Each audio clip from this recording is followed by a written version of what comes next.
মই এই মুহূৰ্তত উপস্থিত আছোঁ কৰিমগঞ্জ জিলাৰ এগৰাকী স্বাধীনতা সংগ্ৰামীৰ ঘৰত।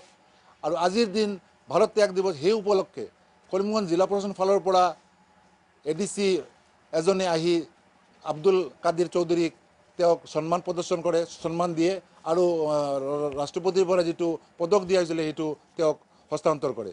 এই ক্ষেত্ৰত মই উপস্থিত আছোঁ আজি তেওঁৰ ঘৰত আৰু তেওঁৰ পৰা মই জানিব বিচাৰিম এই স্বাধীনতা সংগ্ৰামৰ দিনত তেওঁ কি তেওঁৰ মনৰ ইচ্ছা কি আছিল আৰু সিদিনা তেওঁ মানে কি মানে কোন জেলত আছিলে বা ব্ৰিটিছৰ লগত কেনেদৰে যুঁজ কৰিছিলে, সব বস্তু তেওঁৰ পৰা জানিবলৈ চেষ্টা কৰিম। আপনার নাম কি? আপনার বয়স কত?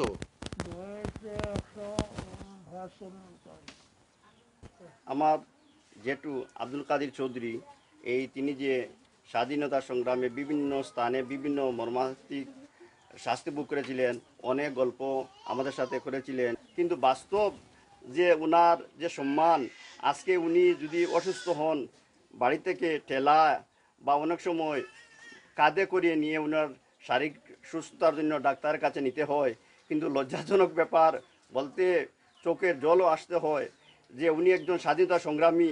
এরপরে উনি আজ যে দেশের জন্য যদিও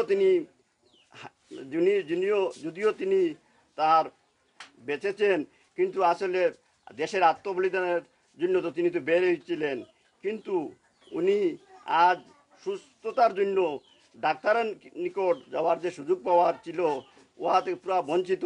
ওনার কমপক্ষে ওনার বাড়ির রাস্তাটা একটু সুব্যবস্থা করে দেওয়ার জন্য। হয়, আসলতে এজন স্বাধীনতা সংগ্ৰামীৰ যেনে অৱস্থা আমি আহি দেখি পালোঁ যে এজন 105 বছৰীয়া এইজন আজিৰ দিনতো জীয়াই আছে।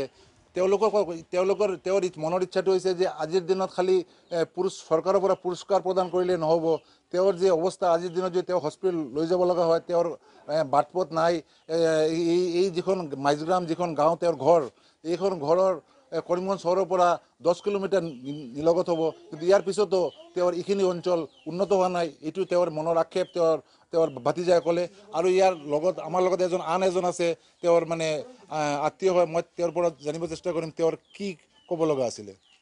ক'ব লগা এইটো আছিলে যে আজি যি অনাৰেবল প্ৰেচিডেণ্ট যি বঁটা দিছে, মোৰ দাদু হয় তেখেত, অনাৰেবল প্ৰেচিডেণ্টে যি বঁটা দিছে তেখেতৰ কাৰণত অনাৰেবল প্ৰেচিডেণ্টক আমি ৰাইজৰ পৰা সকলোৰ পৰা মানে তেখেতক ধন্যবাদ দিব খোজোঁ।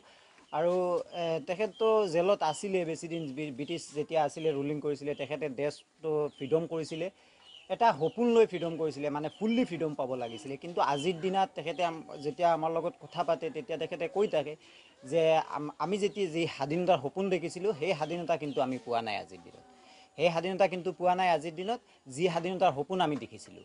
তেতিয়া আমি সুধোঁ যে আপুনি কি স্বাধীনতাৰ সপোন দেখিছিলে? তেতিয়া সিয়ে ক'লে যে স্বাধীনতাৰ সপোনটো সেইটো দেখিছিলোঁ যে হিন্দু, মুছলমান, বুদ্ধ, জৈন, খ্ৰীষ্টান গোটেই ভাৰতৰ যিমানখিনি মানুহ আছে একেলগত লগ লাগি এই ভাৰতত থাকিবৰ কাৰণত। কিন্তু আজিৰ দিনত যে এটা divide and rule policy apply চলি আছে, সেইকাৰণত মানে তেখেতৰ মনত বৰ দুখ লাগে সেই কথাটো চাই পেলাই।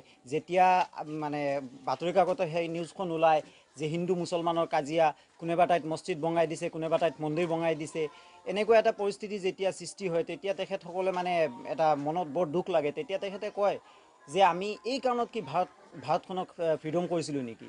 আমি পুলিচৰ মাৰ এই কাৰণত খাইছিলোঁ নেকি যি আজি এই হিন্দু মুছলমান গোটেই ৰাইজৰ মানুহ একেলগত থকা বাদ দি পেলাই আজি তেখেতসকলে নিজৰ মাজত এটা কাজিয়া কৰি আছে।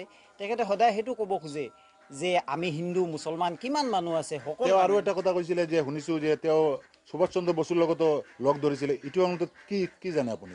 সুভাষ চন্দ্ৰ বসুৰ লগত এতিয়া সেয়ে ক'লে যে সুভাষ চন্দ্ৰ বসুৰ লগতো লগ কৰিছে যেতিয়া সুভাষ চন্দ্ৰ বসু ডাঙৰীয়া কৰিমগঞ্জত আহিছিলে। আৰু এও কৈছে যে সুভাষ চন্দ্ৰ বসু ডাঙৰীয়া যেতিয়া নাইকিয়া হৈ গ'ল আমাৰ মাজৰ পৰা, নাজানে সেইটো মানে এতিয়া ক'ত আছে সুভাষ চন্দ্ৰ বসু, এইটো এটা ক্ৰিটিকেল কুৱেশ্যন। কিন্তু সুভাষ চন্দ্ৰ বসু যেতিয়া মানে হেৰাই গৈছে তেতিয়া সুভাষ চন্দ্ৰ বসুৰ আইয়ে কৈছিল যে মোৰ ল'ৰা আহিব যেদিন সোণৰ বাৰত হ'ব স্বাধীন সেইদিন। হয়, তেওঁৰ পৰা বহুতখিনি কথা জানিব লগা আছে, কিন্তু তেওঁ এই মুহূৰ্তত ভালকৈ কথা ক'ব নোৱাৰে আৰু তেওঁৰ শ্ৰৱণ শক্তিও হেৰুৱাইছে। এই ক্ষেত্ৰত আমি তেওঁৰ পৰিয়ালৰ নাতি আৰু তেওঁৰ ভাতিজাৰ পৰা তেওঁৰ মনৰ কথাখিনি জানিব পাৰিলোঁ। তবে এইখিনি সঁচা যে তেওঁ কৈ আছে যে যিখিনি সপোন তেওঁ দেখি ভাৰতখন মানে স্বাধীন কৰাৰ কাৰণে যুঁজ দিছিলে, কাৰাগাৰত বন্ধ আছিলে, বহুত কষ্ট কৰিছিলে, তাৰপিছতো তেওঁ ভাবি আছে যে আজিৰ দিনত ভাৰত সেই সপোনটো তেওঁৰ মানে পূৰ্ণ হোৱা নাই।